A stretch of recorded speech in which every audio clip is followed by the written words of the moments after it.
वृद्ध पति पत्नी स्टेशन पर बैठे ट्रेन का इंतजार कर रहे थे। उनके चेहरे से उदासी साफ झलक रही थी। कुणाल की नजरें बेंच पर बैठे वृद्ध पति पत्नी पर ठहर जा रही थी। उनके चेहरे में जाने कैसी सम्मोहन शक्ति थी जो कुणाल को अपनी तरफ आकर्षित किए हुई थी।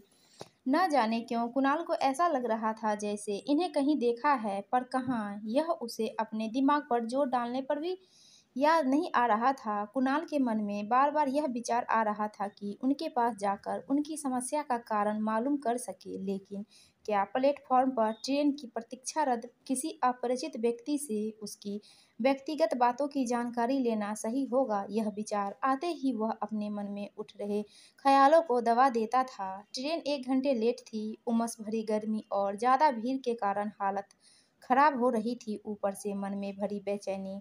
घर पहुंचकर क्या जवाब देगा वह मीनू को कि भैया भाभी ने हमेशा की तरह इस बार भी उसकी बात मानने से इनकार कर दिया। 2 वर्ष पहले मीनू से प्रेम विवाह किया था कुणाल ने।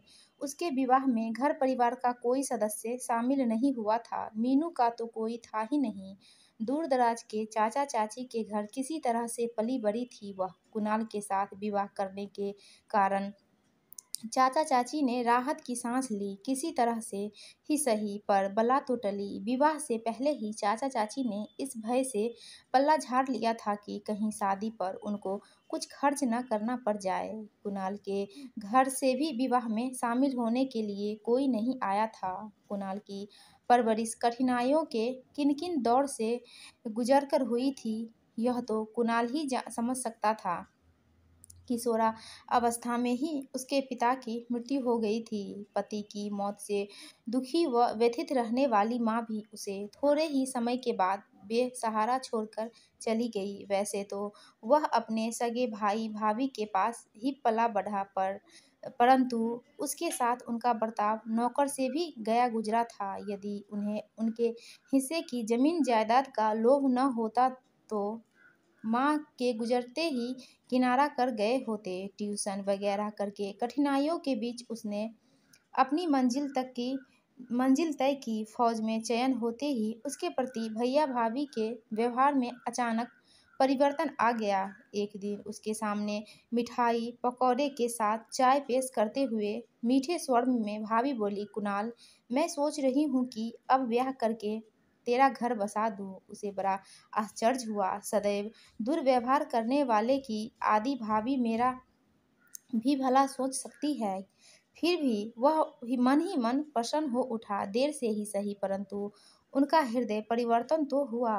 वह कुछ कुछ निश्चित सा हो चला था। मीनू के संबंध में बताने का समय आ गया है। मीनू के बारे में अभी कुछ बात बता पाता इससे पहले ही उन्होंने अपनी तलाकशुदा बहन मीना का प्रस्ताव रखकर कहा, कुणाल, कब का मुहूर्त निकलवा दूं। उनका प्रस्ताव सुनकर उसे अचानक परिवर्तन का रहस्य समझ में आ गया।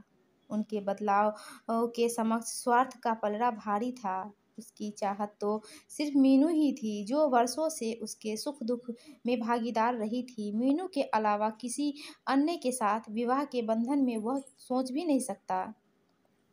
भाभी की बहन के साथ रिश्ता न जोड़ने की उसे ये सजा दी गई कि भविष्य में वह अपने घर में कभी कदम नहीं रख सकता।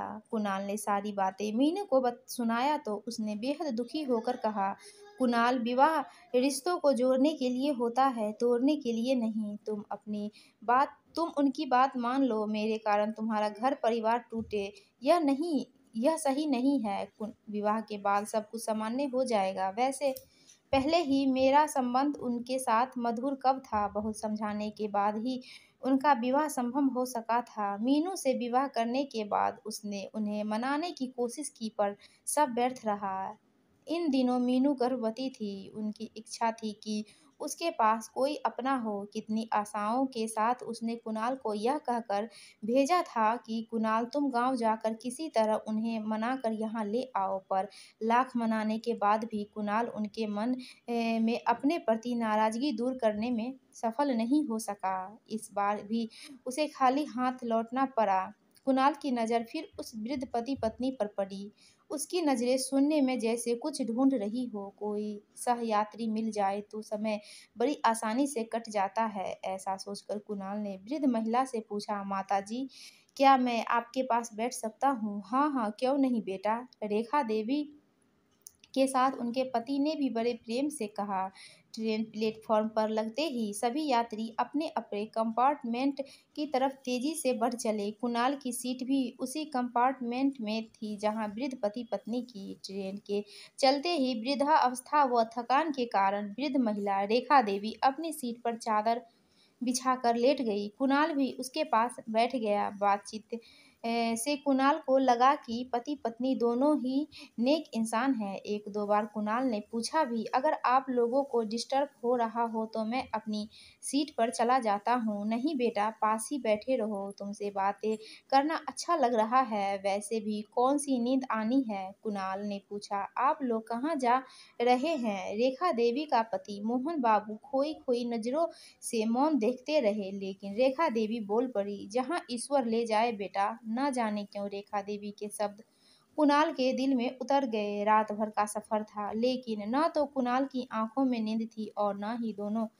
पति पत्नी की। सुपरफास्ट ट्रेन अपनी तीव्र गति से दौड़ रही थी। मोहन बाबू ने कभी सोचा भी न था कि जिंदगी उन्हें ऐसे मोड़ पर भी पहुंचा सकती है। अतीत के पन्ने उनके समक्ष खुलने लगे थे। सरकारी अधिकारी होते हुए भी उनके मन में बेईमानी से धन दौलत इकट्ठा करने की कभी लालसा नहीं रही। माँ पिताजी साथ रहते थे, सगे संबंधियों का आना जाना लगा रहता था, फिर भी कितने सुख और संतुष्ट रहा करते थे दोनों। चारों बेटों की परवरिश और सुख सुविधा में उन्होंने कोई कमी नहीं रखी, फिर चाहे उन्हें इनके लिए अपनी इच्छाओं का दमन ही क्यों न करना पड़ा हो। लेकिन बच्चों की हर इच्छाओं को पूरा करने की हर संभव कोशिश करते रहे।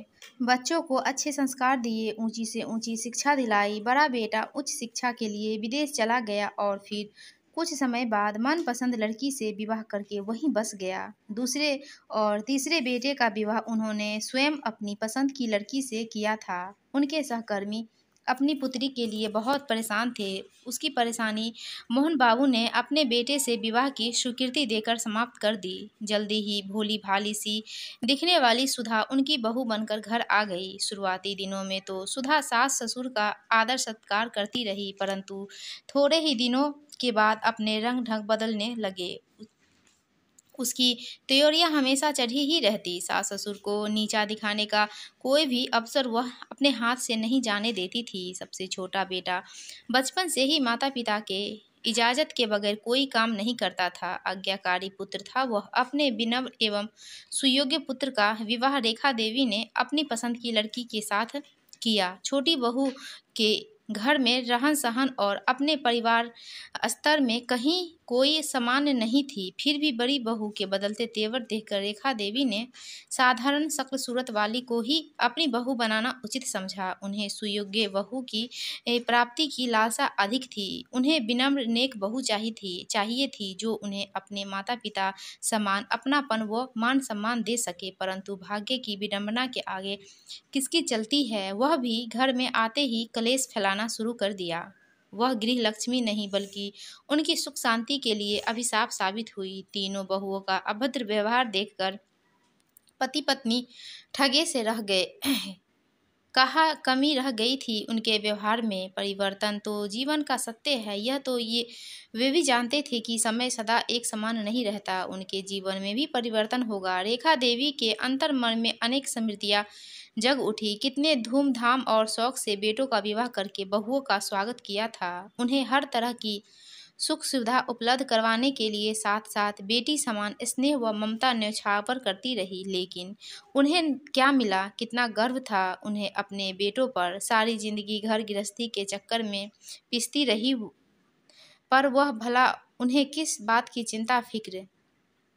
कभी इस बेटे के पास रहेगी तो कभी उस बेटे के पास। बहुओं के हाथ की रोटियां खाकर बुढ़ापा अपने भरे पूरे परिवार के साथ आनंद पूर्वक गुजारेगी। पर पति के रिटायरमेंट के बाद उनका भ्रम पूरी तरह से टूट गया। ममता बस जिस बेटे बहू के पास जाती वहां पहुंचते ही दिल के टुकड़े टुकड़े हो जाते। पति के पेंशन के सारे पैसे उन्हीं पर खर्च हो जाते थे। कुछ बचाना भी चाहती तो बहुएं ऐसा होने नहीं देती थी। किसी न किसी बहाने सारे पैसे निकलवा उगा ही लेती थी। जितना अधिक उनके पास सुख सुविधा का साधन एकत्रित हो जा रहा था, उतनी ही उनकी आंखों में अतृप्ति बढ़ती जा रही थी। सुन रेखा देवी ने अपनी आंखों से बहते आंसुओं को अपने आंचल से पोंछ लिया, परंतु यादों का सिलसिला अनवरत चलता रहा था। छोटी बहू भी कौन सी दूध की धुली हुई थी, वह तो उन दोनों से भी बढ़ चढ़ कर निकली। जिस लड़की को वह अपने पति व बेटे के विरोध के बावजूद इस घर में लाई थी, घर में आते ही वह अपने जीवन में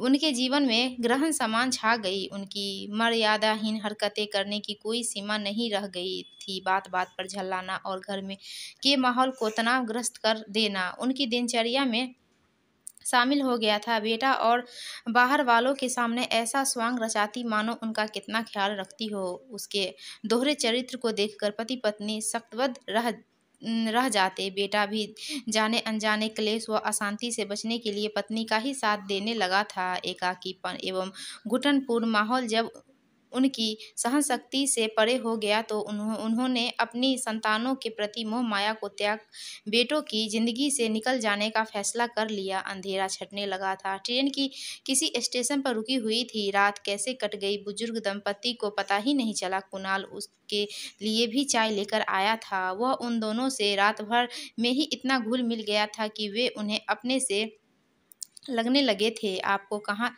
उतरना है? अपने अभी तक बताया नहीं। गुवाहाटी, जहाँ मैंने अपनी ज़िंदगी का एक लंबा समय गुजारा है, वहाँ हमारा एक छोटा सा घर है। मोहन बाबू बोल पड़े। कुणाल का मन वर्षों पुरानी स्मृतियों में उलझ सा गया। अचानक उसके मन में मस्तिष्क में दबी धुंधली धुंधली सी तस्वीरें स्पष्ट होने लगी। प्रसन्नता से विभोर होकर बोल पड़ा, कुणाल, कहीं आप मेरे वही मोहन काका तो नहीं जो मेरे पिता राघव के मित्र थे और जिनकी स्नेह छाया में मैंने अपने बचपन के सुखद पल गुजारे थे? अरे कुणाल बेटा, मैं तो तुम्हें पहचान ही नहीं सका। वर्षों बाद देख रहा हूँ न, उनके चेहरे पर किसी बेहद प्रिय से मिलने की चमक छा गई। लेकिन मैंने तो सुना था कि आप रिटायरमेंट के बाद बेटे बहू के पास चले गए थे। कटु स्मृतियाँ पुनः उनके मन में हावी होने लगी। बेहद खिन्न मन से बोल पड़े, हमारा कोई परिवार नहीं, हम अकेले हैं। कुणाल को सब कुछ समझने में तनिक भी देर नहीं लगी। तो यह है इनकी बेचैनी और परेशानी का रहस्य। कुणाल को लगा जैसे उनकी मनचाही मुराद पूरी हो गई हो। अपनत्व से बोल पड़ा, नहीं काका जी, आप लोग अकेले नहीं हैं, आप दोनों मेरे साथ चलेंगे। हम मिलकर प्यार व सम्मान से परिपूर्ण परिवार बनाएंगे। आप तो मेरे सुख दुख के साक्षी रहे हैं काका जी। आपके मार्गदर्शन के कारण ही तो मैं विषम परिस्थितियों को पार करके सफलता के इस मंजिल तक पहुंचा हूं। आप दोनों को मेरे साथ चलना ही होगा। भावुकता के साथ अनुरोध पूर्ण शब्दों में कहा। दोनों पति पत्नी नियति के इस चक्र को देखते ही रह गए। बड़े पसोपेश की स्थिति में रेखा देवी के मुंह से शब्द निकले, पर बेटा, ऐसा भला कैसे संभव हो सकता है? क्यों नहीं हो सकता है काकी जी? एक तरफ तो आप मुझे बेटा कहकर अपनेपन का एहसास करा रही हैं, दूसरी तरफ इनकार करके परायापन भी जाहिर कर रही हैं। काका जी, हम लोग अपनी ज़िंदगी स्नेह संबंध से सहारे आनंदपूर्वक गुजारेंगे। आप लोग इनकार मत कीजिए, नहीं तो हमारा दिल टूट जाएगा। आपकी बहू बड़ी बेसब्री से हम सबका इंतजार कर रही होगी। उनकी हथेलियों को स्नेह से थामकर कहा कुणाल ने। ममतामयी दृष्टि से कुणाल की तरफ निहारती रह गई रेखा देवी। कहीं ऐसा भी होता है? इस सुखद स्थिति की तो कभी कल्पना तक नहीं की थी उन्होंने। जिंदगी कब करवट बदल ले, यह भला कौन जान सकता है। भोर का धुंधला छट चुका था। सुबह की सुनहरी धूप फैलने लगी थी। कुणाल और उनके बीच स्नेह व आत्मीयता की जिस मधुर रिश्ते की बुनियाद पड़ चुकी थी, उसके एहसास मात्र से ही उनके हृदय में आनंद की किरणें प्रस्फुटित होने लगी थी।